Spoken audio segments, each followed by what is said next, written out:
Atari ST Action Platform Run and Gun Top 50 Part 3, numbers 30 to 21, coming up next.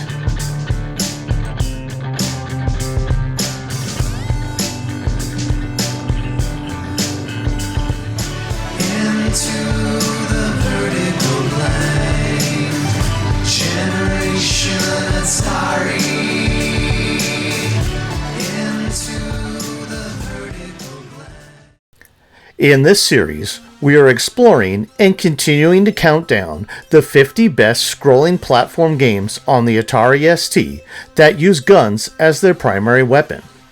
Even if a game contains no platforms other than the ground, we're still going to consider it for this list. Some of these games might also contain other types of gameplay on levels and possibly some non-gun fighting. But for the most part, we have separated the arcade platformers that use non-gun weapons like Chuck Rock and the fantasy-style magic or non-gun shooters like Beyond the Ice Palace and the beat-em-ups like Double Dragon to their own individual series. In this way, we can cover many more games and explore the breadth of the ST's large library. I created this top 50 by playing as many of these types of games as I could find and scoring them on a 0 to 300 scale, based on a combination of my review, the average magazine score if I could find them, and the Atari Mania audience score. If there were no magazine reviews for a game, I gave it the same score as the AtariMania.com audience score, or used a score from another platform. In this Part 3, we're going to cover the games that scored in the 30 to 21 range in the top 50. Let's get started with the first worthwhile effort that just didn't have enough on offer to make it into the top 20.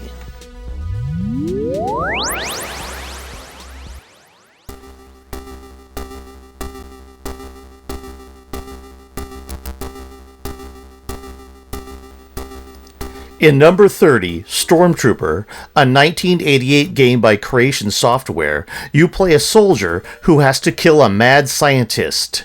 You do this in a city filled with urban decay while running, jumping, climbing, and sort of squatting down to kill and avoid droids. Stormtrooper received 217 out of 300 points, or 72.3%. CV&G magazine gave Stormtrooper 70%, saying it looks and sounds fairly average, so no points for originality. But Stormtrooper scores better on playability, one for real arcade masochists. The good. The graphics, sounds, and scrolling are all well presented. The shooting action is well done, and the controls are easy. The mid. My dude isn't wearing any pants. There's a scanner at the bottom of the screen that tells you when the droids will be coming at you, but I found it very hard to use. The bad. Too many weird deaths from enemy droids appearing out of nowhere, and you jump far too slow to avoid most of them.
Number 29 is Sly Spy from 1990, released by Ocean. In this Data East coin-op conversion, you play a spy who mostly travels left to right on foot, motorcycle, and underwater, kicking bad guy butt along the way. The first level has you jumping from a plane and shooting baddies as you float to the ground, and then it's off to button mash your way through the rest of the game. There are various pickups along the way, the most important of which are 5 pieces of a golden gun that will supposedly give you awesome firepower for a short while once collected. Sly Spy received 219 out of 300 points, or 73%. The Games Machine UK gave the ST and Amiga versions of this game a whopping 87%, saying the graphics, sounds, and mayhem were all very close to the arcade. Most of the other magazines, such as ST Format, were unimpressed because they didn't like the coin-op very much either. The Good: it's not original, but it does a good job of replicating the arcade with nice animations and some good attempts at sounds. The Mid: the action is mostly button mashing. The Bad: it becomes repetitive very, very quickly.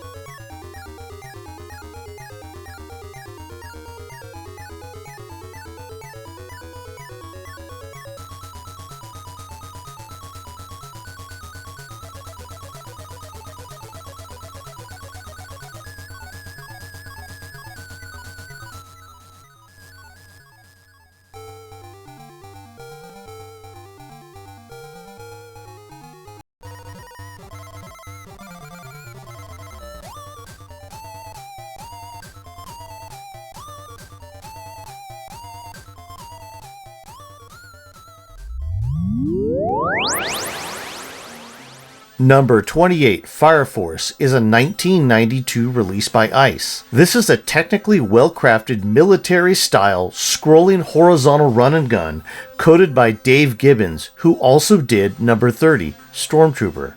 Fire Force is a late-in-life ST release that really doesn't get the respect it deserves for a couple of reasons. First, the controls are much more complicated than they should be, with too many keyboard buttons to press, and also it's too easy to run out of ammo and get stuck only firing diagonally up. There's a good game here though. With a little better game design, it could have been a huge winner. With a few changes, Fire Force could easily be in the top 15 of this list, but we're getting into some very competitive territory here in the countdown. Fire Force received 219 out of 300 points, or 73%. ST Format magazine described it best: if you're into armchair violence, then Fire Force is what you've been waiting for. What really lets the game down are the sprites, which wouldn't look out of place on an 8-bit, and the controls, which plague the gameplay. Everything about the game is very ordinary. The scenario and the gameplay are very familiar, and you're likely to have seen it all before. The Good, the scrolling, and the overall idea for the game are both very good. There's a lot to do and a lot to shoot, and it could have been considered a classic. The Mid, the graphics and sounds are a bit too cartoonish, even if the Amiga magazines called the graphics very ST-like, which again, like most Amiga fanboys, were completely ignorant as to what the ST was capable of. Also, the gameplay is mid, and really needed to have either a lot more blasting or a lot more sneaking, but the combination is a little off. The Bad, the controls, they ruin what could have been a classic.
Number 27 is Bionic Commando, a 1987 release by US Gold. In this Capcom arcade port that gets some things right and some dead wrong, you are the Bionic Commando who must infiltrate the blah blah blah. All of these games have pretty much the same story. What should have set Bionic Commando apart is the Batman-style gameplay using the character's robotic arm, which can also fire bullets and be upgraded to fire more devastating ordnance. The problem is the implementation, the scrolling, the overall level design, and the gameplay.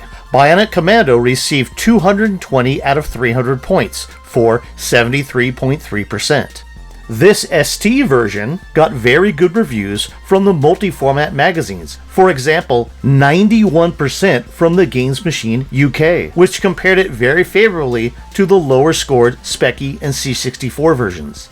The dedicated ST magazines were not as fooled by the pretty colors and decent soundtrack, and although they had good things to say about the conversion, the scores were in the mid to high 60s. Atari ST user said it best: Bionic Commando is a worthy enough game, but suffers from dodgy playability and all too often unavoidable death. Recommended only if you fancy a pretty stiff challenge with loads of pretty scenery. The good: the graphics and sounds are very close to the arcade and are miles better than the NES version. Really, everything about the presentation of this is very good. The mid: the scrolling is weird, but that should not affect the gameplay. Unless you have the bad. You have terrible level design, cheap deaths, and enemies that can't be seen because of the poor scrolling techniques.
Number 26 is Zone Warrior, a 1991 release by Electronic Arts. Zone Warrior is a time travel platform blasting game that doesn't look as good as it controls, but also doesn't have the gameplay value to make it a top game on the ST. The obvious influence here is Metroid and Turrican, and while the programming team was up to snuff, having done Gemini Wing as well as this, the actual game design and graphics are not quite as well done. Zone Warrior received 220.4 out of 300, or 73.3%. Magazine reviews were all over the map on this one, with the one giving both the ST and Amiga 91%, saying it looks terrible but plays brilliantly, while ST Format said it was dull and hopelessly tedious.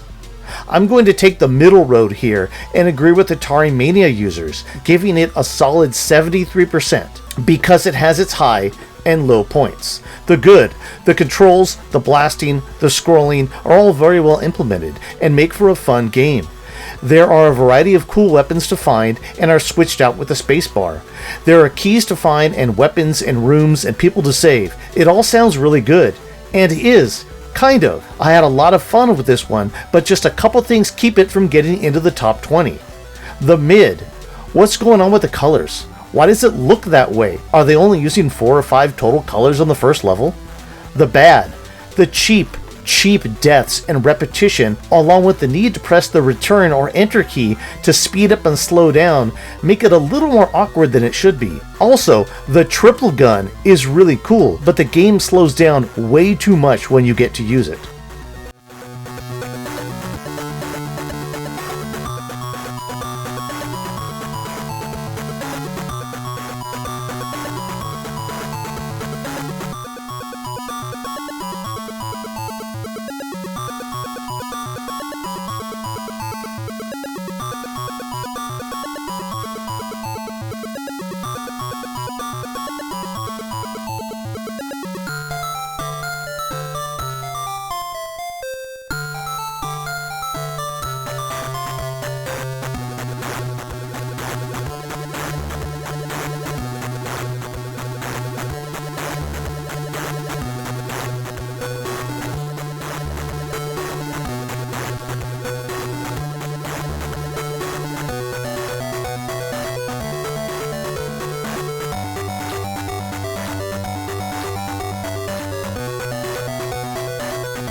Number 25 is Mission Elevator, a 1987 game released by Eurogold.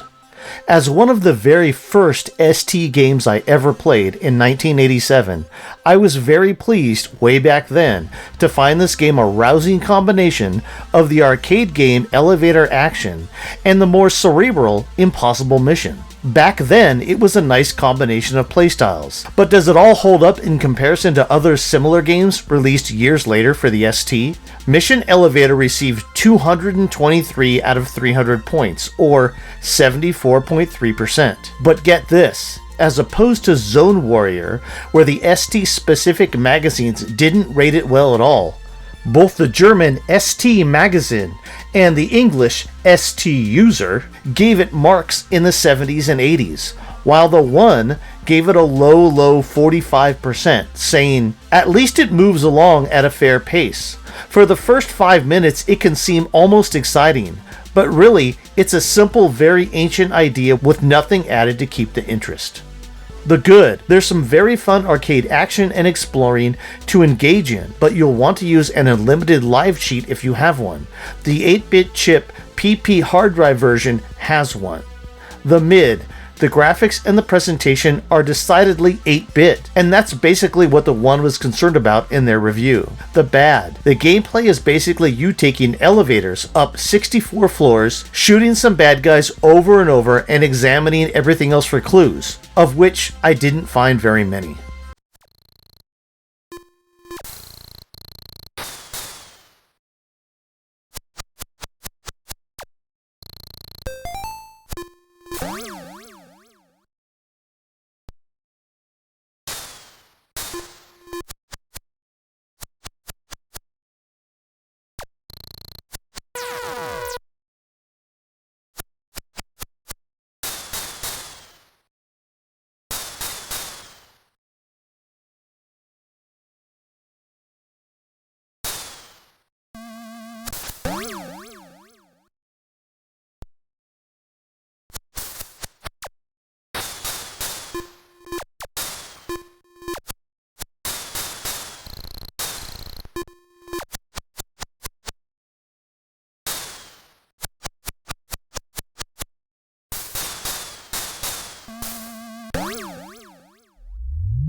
Number 24, Platoon, is a 1988 release by Ocean and Data East. Platoon, a game that is moderately rated at 67% by Atari Mania users, is a scrolling action-adventure shooter roughly based on the film of the same name. Your goal is to move the platoon through the jungle using a map and get into firefights while navigating in and out of the jungle, huts, and other various places. It looks a little like Predator, but plays much different than that title. Platoon received 223.2 out of 300, or 74.4%. ST Action gave it 74% and had a great quote that describes my experience with the game to a T. "This is one of those games that you will buy and, like Xenon, wait impatiently for someone to come up with a cheat mode."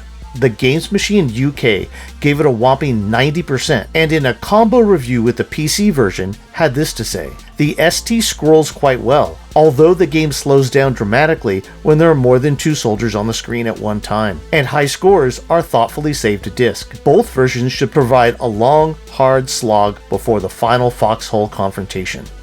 The good, it's not as cerebral as it sounds, and while you get to choose which platoon member you control, it's pretty much a blast fest with a little exploration thrown in, and is much faster with more action than Predator, which ironically is the opposite of the two films.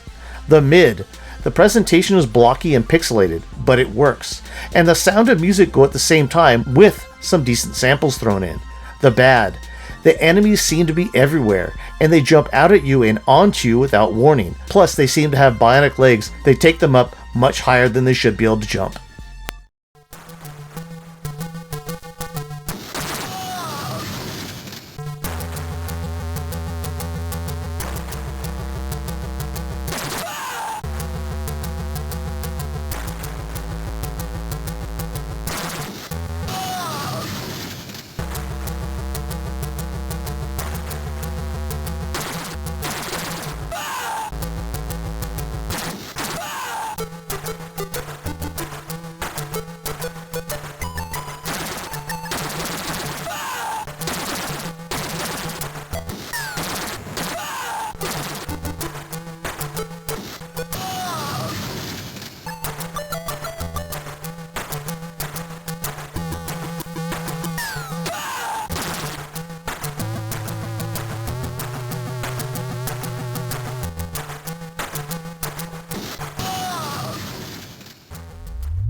Number 23, Ball, was released by Psygnosis in 1988. Ball was one of the first European import games we had for the ST, and rather than having to purchase it at a faraway shop, it was actually available in a mall store early in the ST's USA lifespan. We were amazed by the graphics of this game, and it made all 8-bit games we had played before look ancient in comparison. The goal in Ball, which was also low rated by Atari Mania with a 61%, is to destroy the evil Ball and return with his war machine. Like Platoon, you are in charge of a group of warriors which you can only control one at a time while fighting your way through levels and destroying generators. In our scoring system, Ball received 223.5 out of 300 or 74.5%.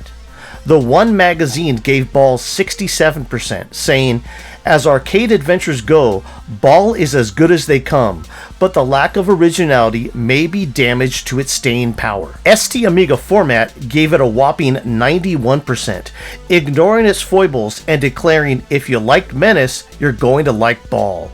And the different levels offer new challenges and will keep you coming back for more. Possibly one of these magazines played a preview and the other played the whole game with cheat codes? The good. Almost everything about Ball was and is first class, from the packaging to the presentation to its incredible for its time graphics. The mid. The sound is just decent. The bad. The control and the difficulty. You will need cheats. Find them, use them. Generators are really difficult to destroy, and cheap deaths abound. Because you can't jump in certain instances, you will die over and over trying to get to the right pixel before you make your attempt. That's not very fun, but you will like looking at it.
Number 22, The Untouchables, 1989 from Ocean, is yet another Ocean license. I, for one, was pretty happy with RoboCop and Batman, and some of those games are coming up in the next two videos in this series. While The Untouchables was close to being a top 20 game in my opinion. You play Elliot Ness in this contest that only has a 57% from Atari Mania through 6 various arcade levels, the primary of which are horizontal blasters. Your main objectives are detective-like tasks such as collecting evidence, but the shooting action is here in spades. Some of the levels don't scroll or are third-person shooters, and in at least one you control all 4 characters from the film at the same time.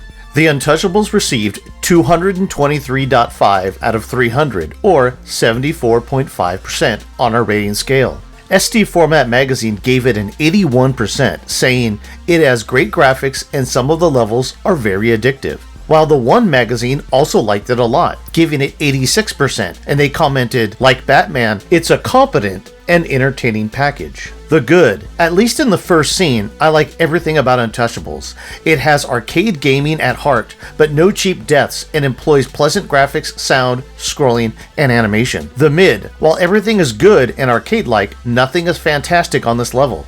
Just good, clean fun with no one-hit deaths. The bad. I never really found any evidence, especially trying to use the arrows that direct you where to go. And I found the jumping controls to be a little suspect, while the jumping animation is quite cool.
The final game for this video is number 21, Exolon, 1988 by Hewson. Hewson, one of my favorite early ST game developers. They always went the extra mile in attempting to update their 8-bit library to the 16-bit machines with some decent results. Exolon is a funny one to me because we never had it, but our friend Brandon, rest in peace buddy, did, and he loved it. But when I played it back then, I couldn't actually figure out why. Now I know. Back then, I never knew how to launch the rocket launcher. If you were going to make an ST game that we all wanted to play in 1988, adding a rocket launcher was your best bet. In Exolon, a game that Atari Mania users have given 72% overall, you play a heavily armed humanoid who must blast his way through 100 screens of blood-curdling action, or so the back of the box says. Exolon is the first game in our countdown to make it to 75%, with a 224.75 out of 300 score. The One magazine gave Exolon 66%, saying, "The aim hardly smacks of innovation, but the gameplay is strong enough to justify a purchase." ST User magazine was much more impressed, with a 90% score and commenting, "A great blast for arcade fans who enjoy trekking from screen to screen and overcoming all the micro can throw at them." The good. This was one of the first games of its type on the ST, and while there are some weak points, it's a nice game with good graphics and fun gameplay. The best thing I found are the mid-level upgrade stations, and of course, the grenade launcher, which is fired by pressing the fire button and pushing in the opposite direction the player is facing, and not with some spacebar or other type of terrible control idea. The mid. Everything is a little slow. The graphics are slightly weak, and there are no effects other than some decent tunes. The bad. The no scrolling leaves the player vulnerable to some very cheap deaths, so use an unlimited lives cheat if you want to see a lot of the game. The worst part of the game is the constant barrage of enemy on each screen that seem to endlessly reanimate, but it's still a very enjoyable time.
And that's it for this time.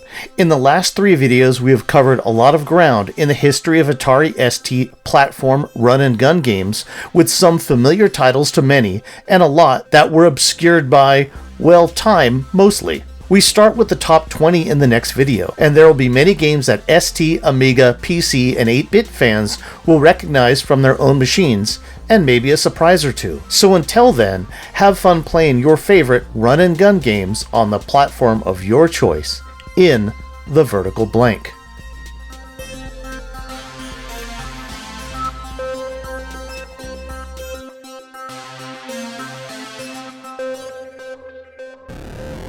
We were children of the Silicon Revolution, an X generation conscripted to fight the console and home computer wars. A product of an analog 70s childhood, we came of digital age in the 80s, believing we could affect the world 8 bits at a time. Armed with joysticks, full-stroke keyboards, Jolt Cola, and MTV haircuts, we proceeded into the vertical blank. There, we stayed up late at night, devising incantations from D&D rulebooks and beginner's all-purpose symbolic instruction code. Video games were the match, and programming was the fuse, as the infinite possibilities of the digital world exploded into the internet age to come. We are Generation Atari. Into the vertical blank.